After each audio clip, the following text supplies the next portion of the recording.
A day in my life here at Quezon City, but before I start, ako nga pala si Pane, ang inyong munting binibini. Rise and shine everyone! Maganda nga simulan ng umaga kung ito ay sisimulan ng masaya, kasabay ng pag-indak ng musika. Ngayon nga pong araw ay magluluto ako ng pork beef steak.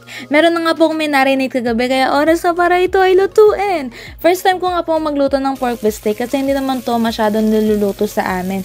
Medyo kinakabahan pa nga po ako sa pagluluto dahil nga hindi lang man ako yung kakain, 'di ba? Syempre sinaalang-alang ko po yung pagluluto ko na dapat tama yung timpla para po ay magustuhan nila. Ganyan pa man kahit medyo kabado ako sa outcome ng niluluto ko, ay tinuloy ko pa rin siya dahil siguro likas na po sa akin yung mag-explore. Dahil paano mo nga ba malalaman o matututunan ng isang bagay kung hindi ka magta-try, 'di ba? Grabe namang motivation yun. Pero sa true lang po, kadalasan gumagaling ang isang tao dahil nagsimula ito sa first time o first try. Kaya naman sa mga taong natatakot to try things, hindi pa huli ang lahat to step out to your comfort zone. Grabe naman, parang timakuna nung sinasabi magluluto lang naman ng pork beef steak.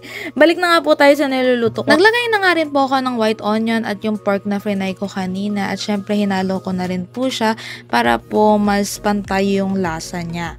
And then after nga po niya na nilagay ko na rin po yung marinated sauce at syempre po ay sugar. At syempre hinalo-halo ko na rin po siya at kung maaamoy itong niluluto ko ay napakabango talaga as in. After ko nga pong mahalo yan ay nilagay ko na rin po dito yung maraming white kasi nga pag pork beef steak marami talaga siyang white onion. Pagkatapos ko nga magluto at kumain ay natusan ako ni Nina mga maglista ng mga bibilhin namin sa mall.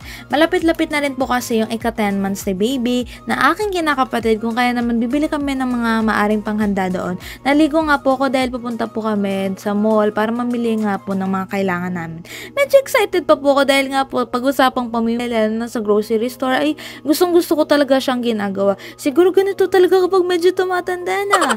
Ngayon nga po nararamdaman ko na yung vibes kapag namimili. Ang saya sa feeling, pera na lang yung kulang. Ngayon po nandito na kami sa mall at syempre po dumaan po muna kami dito sa Watson dahil nga po ay may bibilhin po yung ninang ko para kay baby dahil nga po meron po siyang mga pangangailangan na dapat bilhin. And after nga po niyan ay nagpunta na rin po kami dito sa supermarket. At habang nandito nga po ako ay numpisahan ko na rin po yung pagbili ng mga inilista ko kanina.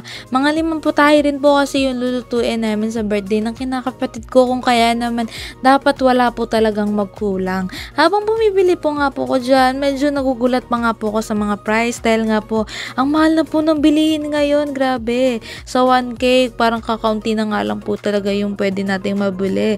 Kaya talagang dapat matutong magtipid para hindi masyado nagigipit at kung kani-kanino lumalapit. Pero hindi mo nga rin kasi masisisi yung mga tao dahil nga magkakaiba nga po ng kalagayan sa buhay.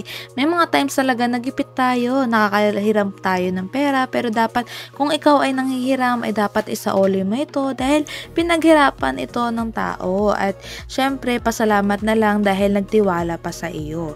Balik na nga rin po tayo sa pag-grocery dahil medyo mahaba-haba na rin po yung sinasabi ko, halatang sobrang daldal.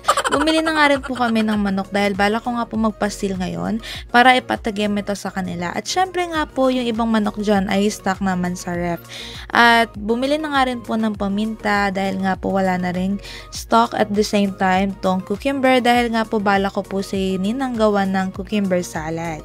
And after nga po ng mahaba-habang pamimili ay bayad na rin po kami dito sa cashier. After nga po magbayad ay nagpunta na rin po kami dito sa Goldilocks para po kumain at nag-order na rin po kami ng palabok at syempre lasagna at nag-start na rin po kumain. Syempre sarap na sarap po ako sa kinakain ko.